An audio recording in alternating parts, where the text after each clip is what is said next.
ce soir à Carbone un représentant du gouvernement. Et suggérer au gouvernement d'appeler cette nouvelle réforme la réforme Chacun sa mère. Bonsoir à tous, bonsoir à tous. Je suis super contente d'être avec vous ce soir. D'abord parce que vous êtes très nombreux. Désolée pour ceux, je crois qu'il y a on ne voit pas très bien dans le fond, mais il me semble qu'il y a des gens debout au fond de la salle.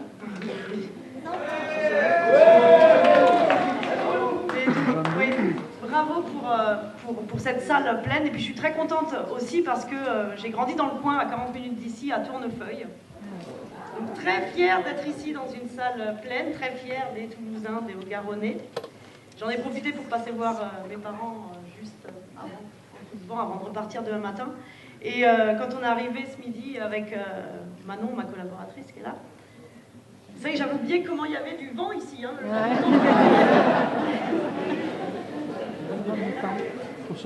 il souffle fort, il paraît qu'il s'est levé samedi. Et je crois que depuis samedi, depuis ce week-end, c'est dans toute la France que le vent s'est levé, le vent de l'Union populaire.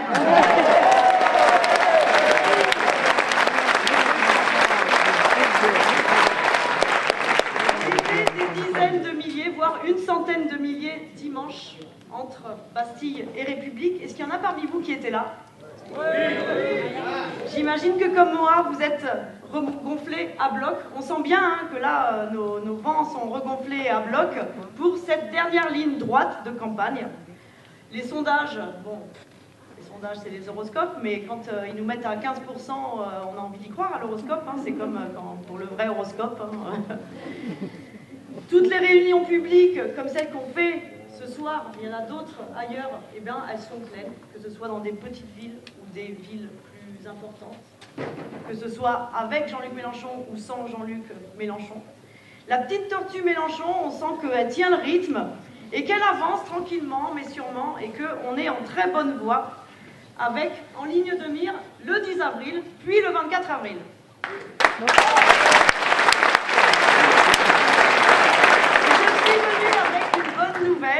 Une bonne nouvelle, je vous annonce la fin de la pandémie. Dans 19 jours, c'est la fin d'une pandémie qui dure, pas depuis 2 ans, qui dure depuis 5 ans. Je ne vous parle pas du variant Omicron, celui-là on n'en entend plus trop parler, hein.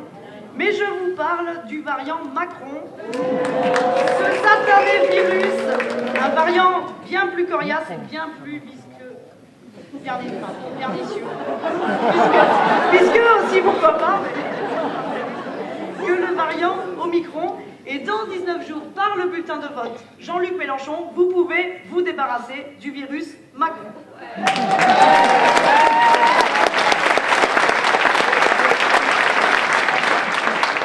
Alors, cette pandémie, Macron, elle en a fait des dégâts pendant 5 ans.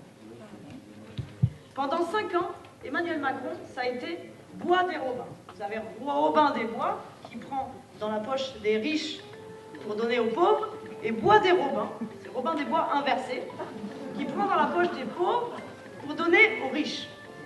Vous vous souvenez, une des premières choses que Macron a faites quand il a été élu président de la République, ça a été supprimer l'ISF pour, juste après, supprimer 5 € sur les APL. Pendant 5 ans, ça a été ça. Bilan de tout ça, 10 millions de pauvres, 10 millions de personnes qui ne sont pas en mesure de se loger dignement, de se soigner, de se nourrir. Ce sont 8 millions de personnes qui ont recours à l'aide alimentaire, 12 millions de personnes en précarité énergétique, c'est-à-dire des gens qui ont froid, 4 millions de mal logés, et ça ne peut plus durer. Macron, qui vient d'annoncer qu'il était candidat à l'élection présidentielle, en attendant bien la dernière minute pour nous montrer à quel point il piétine bien la démocratie, pas capable, une élection qui a lieu, bon, pas souvent, hein, tous les 5 ans, même pas capable d'assurer sa responsabilité en présentant son programme devant les Français et les Françaises. Non, il attend la dernière minute pour se présenter, il refuse les débats et on a enfin eu quand même un avant-goût de son programme, de ce qui nous attend si cette pandémie, elle continue au-delà de l'élection présidentielle. Il nous a annoncé la couleur, retraite à 65 ans, obligation de travailler entre 15 et 20 heures pour percevoir les minima sociaux, pour percevoir le RSA. Il a dit que sur la santé, il comptait aller plus vite, plus loin, plus fort fort, donc s'il va plus loin, plus fort que les 18 000 lits d'hôpitaux qui ont été supprimés, dont 6 000 sur l'année 2020 en pleine pandémie, vous imaginez un petit peu le massacre. Alors, il y a des choses positives qui se sont passées en 5 ans. Pendant 5 ans, on a aussi avancé sur certains points. Des choses ont fait du chemin dans le bon sens, et notamment au niveau de la bataille culturelle. On a avancé sur la bataille culturelle, et aujourd'hui, on a beaucoup plus d'arguments pour notre programme, pour l'avenir en commun, qu'on en avait en 2017 ou en 2012. Ici, qui a fait la campagne de 2017, voire de 2012 peut-être? Il y en a quelques-uns. Et donc, ils doivent ressentir un petit peu la même chose que moi, c'est qu'en fait, on se sent moins seul sur un certain nombre de sujets dont on l'était à l'époque. On avait l'impression à l'époque que quand on revendiquait les services publics, eh bien, on nous regardait un peu comme des extraterrestres. Quand vous avez eu une pandémie mondiale, une pandémie qui a montré, qui a mis la lumière sur la nécessité d'avoir un hôpital public, eh bien, quand vous revendiquez le développement des services publics, vous êtes plus légitime que jamais. On était bien seul à l'époque quand on demandait la constituante, une 6e République. Quand des millions de personnes, des milliers de personnes se sont rassemblées sur les ronds-points dans le cadre du mouvement des Gilets jaunes pour demander un référendum d'initiative citoyenne, on est beaucoup moins seul et on est plus légitime que jamais à revendiquer une assemblée constituante pour le passage à une 6e République. Sur la question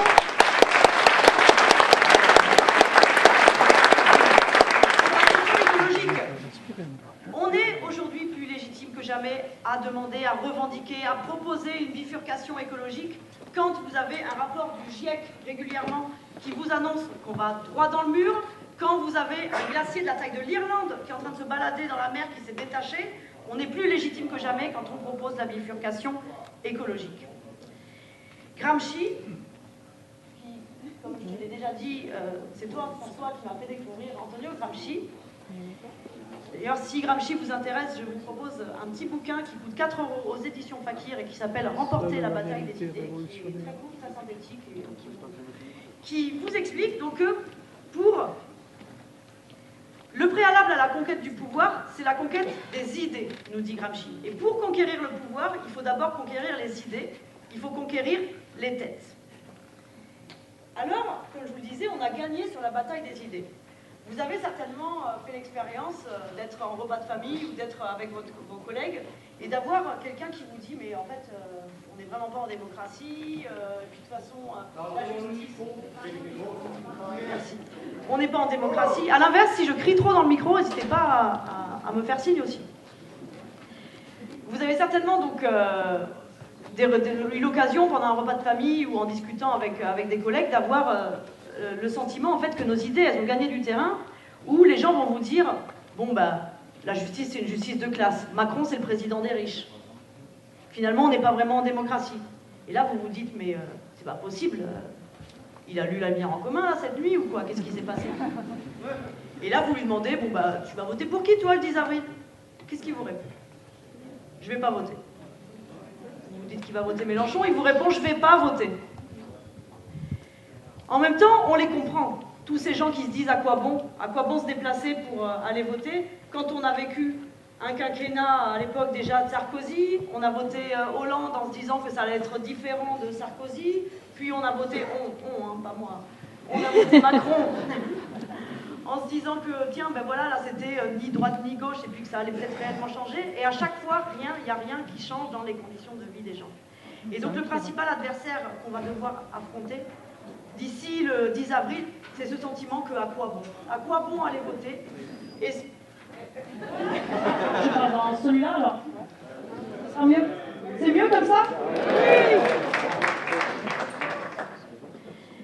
Donc le principal adversaire qu'il va falloir affronter d'ici le 10 avril, je disais, c'est ce sentiment chez les gens que à quoi bon aller voter, c'est toutes celles et ceux qui se disent que peut-être que ça ne vaut pas la peine de se déplacer d'ici le 10 avril. Et on a un moyen de les convaincre.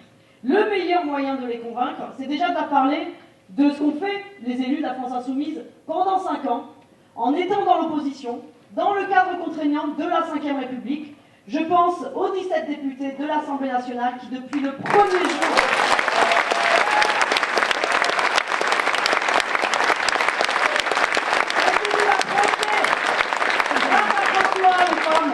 de ménage de la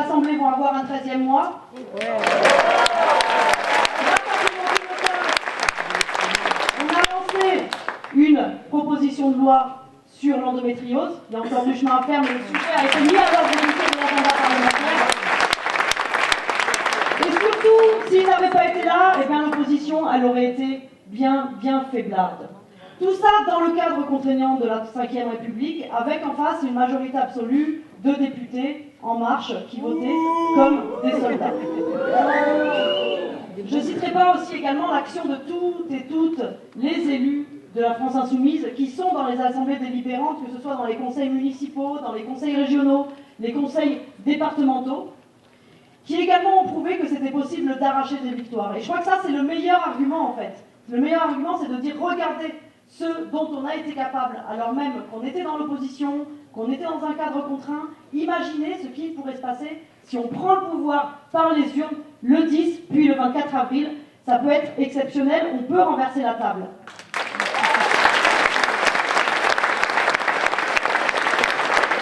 Alors je vais vous parler aussi d'une victoire qu'on a obtenue au Parlement européen. Parlement européen, pour le coup, quand on parle de cadre contraint, peu propice aux victoires sociales, voilà, vous avez l'Union européenne. L'Union européenne, on en entend parler plus quand elle tire vers le bas les droits sociaux que quand elle permet des avancées sociales. Et donc là-dedans, au Parlement européen, on arrive, une délégation de 6 en 2019. Donc moi j'arrive là-bas, je prends place dans la commission emploi affaires sociales. J'avais milité avant pendant plusieurs années sur les questions de lutte contre la précarité, contre les statuts précaires. C'est-à-dire c'est quoi la précarité? C'est tous les statuts dérogatoires au droit commun. Ce qui fait que, en fait, vous avez le CDI qui est le contrat de droit commun. Hein. Toute l'histoire du salariat, c'est comment, en contrepartie du lien de subordination, en contrepartie du temps que vous allez donner à un patron toute la journée, et ben, ce qui fait que vous n'êtes pas un esclave, c'est qu'en contrepartie, vous avez des droits. C'est encadré. Il y a des temps de pause réglementés, il y a un salaire minimum, il y a des congés payés, il y a des indemnités quand vous avez un arrêt maladie, quand vous avez un accident du travail, pareil. Et donc, ce qui fait que vous n'êtes pas un esclave, toute l'histoire du salariat, ça a été comment, en contrepartie de ce lien de subordination, eh bien, on construit le droit du travail. Et donc, ça vous donne accès au droit commun, au contrat de droit commun qui est le CDI. Eh bien, toujours, le capitalisme a inventé des stratégies de contournement pour ne pas avoir à appliquer le droit du travail dans son intégralité. On va inventer des stratégies de contournement pour ne pas avoir à assumer la contrepartie de ce lien de subordination. Ça a pris différents noms dans l'histoire. Hein. CDD, intérim, stage, etc. Et ces dernières années, on a vu l'apparition d'un nouveau type de sous-contrat dérogatoire au droit commun. C'était le travail ubérisé. Donc. Le travail ubérisé, c'est quand vous n'avez pas de contrat du tout. C'est un contrat de prestation commerciale, vous êtes officiellement un travailleur indépendant, et donc vous n'avez pas le bénéfice du droit du travail et de la protection sociale d'un salarié. Concrètement, de qui on parle?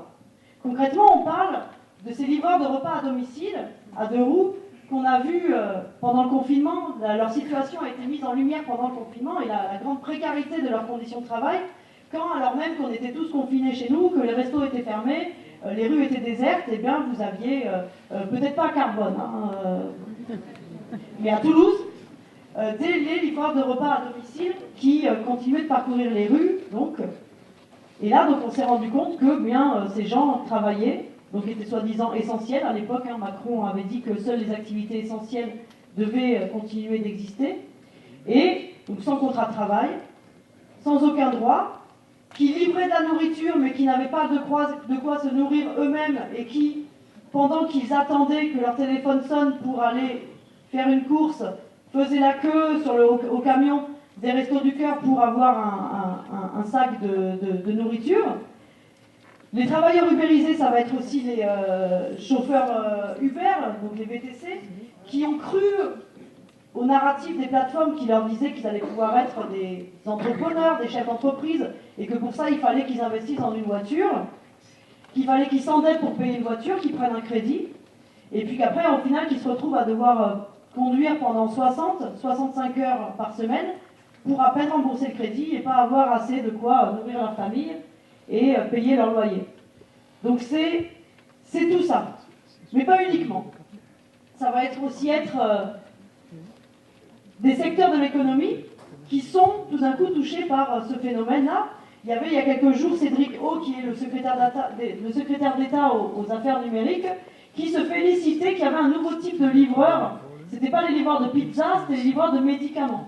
Et donc notre ministre se félicitait que désormais dans le service dans la santé, on avait donc ces travailleurs qui étaient officiellement indépendants, mais qui en fait n'avaient aucun avantage du statut d'indépendant, mais à l'inverse tous les inconvénients du statut de salarié.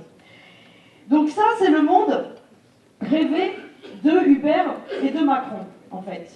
Dans cette histoire d'ubérisation, depuis le début, dans la bataille qu'on a menée au Parlement européen, Macron a dépensé beaucoup d'énergie à défendre les intérêts d'Uber. Pourquoi? Parce que dès le début dans cette histoire, il a vu la possibilité de construire un cheval de Troie pour détricoter le droit du travail. Qui est salarié ou retraité salarié dans cette salle? Enfin, voilà, a été salarié avant d'être à la retraite.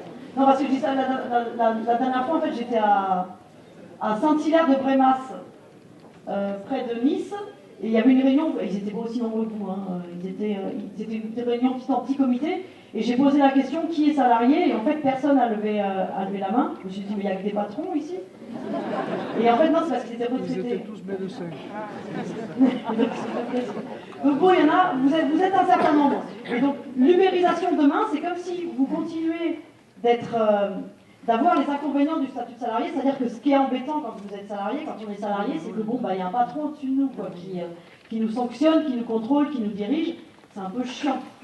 Mais bon, la contrepartie, c'est que par contre, voilà, il y a le salaire minimum. Eh bien, c'est comme si vous aviez demain, avec l'ubérisation, le monde ubérisé rêvé par Macron, les inconvénients du statut de salarié, donc un patron au-dessus de vous qui vous contrôle, qui vous sanctionne, qui vous dirige, sans avoir les avantages, c'est-à-dire pas le droit du travail, et à l'inverse, pas les avantages du statut d'indépendant, parce qu'à l'inverse, indépendant, ce qui est bien, c'est que vous choisissez comment vous organisez votre travail, vous choisissez vos tarifs, mais bon, par contre, il n'y a pas le droit du travail. Donc vous avez les inconvénients des deux statuts, et pour l'employeur, c'est les avantages des deux statuts. Et si aujourd'hui vous l'utilisez pour la livraison de pizza, si vous légalisez ce service, cette utilisation frauduleuse du statut d'indépendant, parce que c'est bien ça, et bien demain, pourquoi ne pas l'utiliser chez Carrefour? Pourquoi le patron de Carrefour s'embêterait à avoir des salariés quand il peut avoir des indépendants de façon frauduleuse, des gens à ses ordres, sans avoir assumé la contrepartie du lien de subordination? Là, je commence à m'étendre un peu trop dès que je commence à parler de ce sujet. J'ai dépassé le résumé que je devais vous en faire. Mais donc, tout ça pour vous dire, voilà, que dans cette... T'as pas de patron pour te contrôler, donc tu peux y aller. Il est cool, le patron. Fais attention. Après, je sais que toi, tu vas y aller après. Il y a les robots. Donc, dès le départ, en fait, moi, quand j'ai... Donc, dans cette histoire, après, je vais vous raconter, donc, j'en reviens, voilà, à la fin, on gagne, en fait. C'est-à-dire, à la fin, c'est nous qu'on gagne dans cette histoire. Ça va être clair. Et bon, voilà, j'ai spoilé. Mais donc dès le départ au Parlement européen, pour vous dire à quel point Macron dans cette histoire a mis beaucoup d'enthousiasme, en tout cas dans cette bataille. C'est une bataille qu'on a gagnée contre Macron. Voilà ce que je voulais dire. Et dès le départ, donc je rencontre les lobbyistes de Uber et des Deliveroo à Bruxelles. Je me dis tiens, histoire de voir un peu ce qu'ils ont dans la tête. Et c'était dingue de constater à quel point ces gens-là étaient fous amoureux de Macron. Ils avaient des étoiles dans les yeux quand ils parlaient de Macron. Le lobbyiste de Deliveroo, c'était un mec qui venait de Londres, chargé des affaires publiques, hein, il s'appelle jamais lobbyiste dans leur carte de visite, c'est chargé des affaires publiques. Et donc il m'explique là, avec son accent anglais, non, c'est en anglais peut-être, ouais. Et qu'en fait, il faut que toute l'Europe fasse comme Macron et qu'il va aller expliquer l'idée de Macron, la vision de Macron partout, dans tous les gouvernements. Il dit la semaine prochaine, je vais voir le gouvernement espagnol, je vais lui expliquer qu'il faut qu'il fasse comme Macron. Macron ensuite a envoyé quelqu'un au Parlement européen pour torpiller la bataille sur les droits des travailleurs des plateformes. Ils ont ensuite, une fois que le Parlement européen d'abord s'est positionné en septembre dernier, avant la proposition de directive, le Parlement européen, grâce à une bataille parlementaire qu'on a menée en interne, se positionne pour que les travailleurs des plateformes soient considérés comme salariés, que soit on est vrai indépendant, soit on est salarié, et que les travailleurs doivent avoir les mêmes droits que les salariés. Ça leur a pas plu, ils ont été jusqu'à mentir en France à l'Assemblée nationale, en se disant que et bien de toute façon, c'était un rapport qui avait été écrit en anglais, comme tous les rapports au Parlement européen, et que les Français, ils parlent pas. Après, ça c'est vrai. J'ai constaté à Bruxelles que nous, heureusement, il y a les Espagnols qui sont plus nuls que nous en anglais. Mais non, mais ouais, vraiment. Mais après, vous prenez un Danois, vous avez l'impression qu'il est né bilingue. Et les Allemands, c'est pareil. Donc, bon, moi, j'ai pris des cours en anglais. Chaque fois, généralement, je commence ma réunion en disant My English is not good, but it's one of the best in France. Mon anglais n'est pas bon, mais c'est un des meilleurs en France, parce qu'ils ne se rendent pas compte. C'est par ailleurs un problème quand il n'y a pas d'interprète, d'égalité pour exercer son mandat. Vous pouvez négocier, vous êtes beaucoup plus à l'aise pour négocier quand vous êtes bilingue. Donc bref, Elisabeth Borne se dit que de toute façon, les Français ne parlent pas anglais, et que donc dans le rapport, il y a marqué Employment Relationship. Et qu'ils ne vont pas comprendre. Ils ne vont pas comprendre que ça veut dire relation d'emploi, relation salariale en fait. Et donc elle a joué là-dessus jusqu'à l'Assemblée nationale ce soir-là. C'était Adrien Quatennens qui nous représentait dans l'hémicycle, dans la discussion. Donc moi j'étais là derrière mon écran, en fait on suit, puis on envoie donc des billes à Adrien, parce que j'entends Elisabeth Borne dire « Non, le Parlement européen ne s'est jamais positionné pour le salariat des travailleurs des plateformes ». Disant tiens non, employment relationship, de toute façon, elle n'a pas osé quand même le dire la version en anglais, parce que quand même les gens auraient compris. Et donc j'envoyais à Adrien, non si, employment relationship. Et donc on travaille beaucoup comme ça en lien avec les collègues de l'Assemblée nationale. Et donc le mensonge, ils ont menti parce que les conclusions ne leur plaisaient pas. Et puis ensuite, ils ont tout fait en se disant, de toute façon, ce rapport du Parlement ne nous plaît pas, mais nos potes, ils sont à la Commission européenne. Hein. Et c'est vrai qu'ils disaient, jamais la Commission européenne ira dire que les travailleurs des plateformes doivent être des salariés. Et bien là, manque de peau, c'est pas ce qu'a fait la Commission européenne. On lui a mis la pression, on a mené un rapport de force, et donc la Commission européenne, le 9 décembre dernier, a fait une proposition qui allait dans le sens des travailleurs. Et là, depuis, chez Macron, eh ben, il s'appelle carrément à la désobéissance vis-à-vis de l'Union européenne. On va les voir en côté d'Arcelo bientôt. C'est quand ça les arrange, en fait. C'est quand ça les arrange. Là, pour une fois qu'on a une proposition qui va dans le sens des travailleurs, de l'intérêt des travailleurs, et bien là, ils nous expliquent que la Commission européenne s'est trompée, que ce serait vraiment une erreur de continuer de respecter ce qu'a dit la Commission européenne. Non mais vous voyez un peu la mauvaise foi. Et donc pour revenir sur cette victoire, le principal facteur, si on a gagné, ce que je veux vous dire, c'est que c'est une méthode qui continuera une fois qu'on aura pris le pouvoir dans le cadre de l'élection présidentielle avec Jean-Luc Mélenchon. C'est que pourquoi on a gagné, c'est qu'on a permis l'irruption des premiers concernés, des mobilisations des travailleurs sur la scène bruxelloise. À Bruxelles, c'est les lobbies qui gouvernent, qui ont le tapis rouge et qui ont l'habitude d'écrire eux-mêmes la loi. Hein. Ils sont comme à la maison. Ils pensaient que cette fois encore, ils allaient réussir à le faire tranquille, encore plus tranquille que d'habitude, parce qu'il s'agissait de travailleurs qui ne sont pas considérés comme des salariés, qui n'ont pas de syndicat, pour qui c'est compliqué de se mobiliser. Ils se sont dit, on va être tranquille, comme à la maison, comme d'habitude.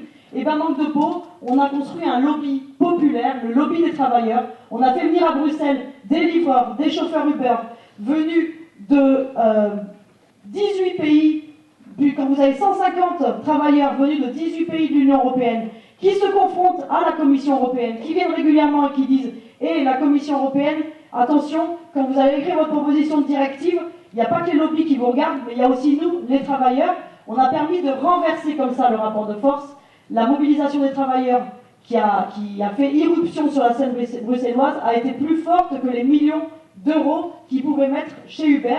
C'est comme ça que ça a débouché sur le fait qu'il y a eu une proposition de directive pour une présomption de salariat des travailleurs des plateformes, c'est-à-dire que dès son adoption, c'est 4 millions de personnes qui auront accès aux congés payés, au salaire minimum, aux indemnités pour arrêt maladie.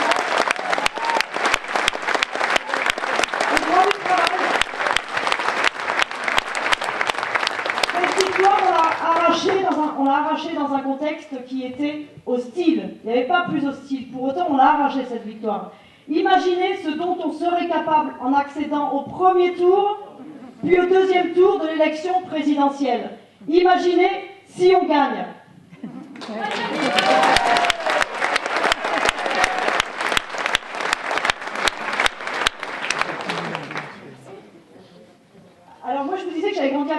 portefeuille et j'ai commencé à militer à Toulouse. J'ai fait mes études à Toulouse et j'ai commencé à militer après le 21 avril 2002.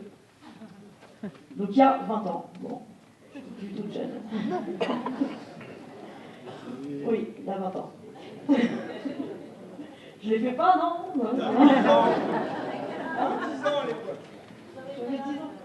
J'avais 10 ans, ouais, sinon. J'ai dit que j'étais étudiante. Non? Oui, si, oui. Oui, parce qu'après j'ai commencé, j'avais quel âge? Ben écoute, je t'invite à regarder ma page Wikipédia. Non, voilà, ça c'est vraiment, à un moment donné, jusqu'à il y a quelques années, on s'en fout de dire notre âge, tout ça. Et il y a un moment où... Donc je me dis, je vais avoir 40 ans en octobre.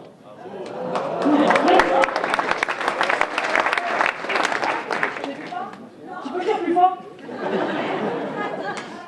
32 ans? Ah, comment tu t'appelles? Je t'aime bien, toi. C'est Gisèle. Donc, donc il y a 20 ans, bon, 21 avril 2002, l'effroi de voir pour la première fois dans une élection présidentielle, donc, je me rappelle de la tête de Jean-Marie Le Pen qui s'affiche le soir du premier tour, l'effroi, l'horreur,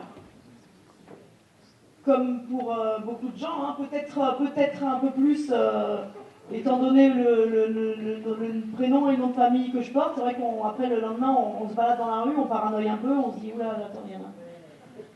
Lui, est-ce qu'il a voté?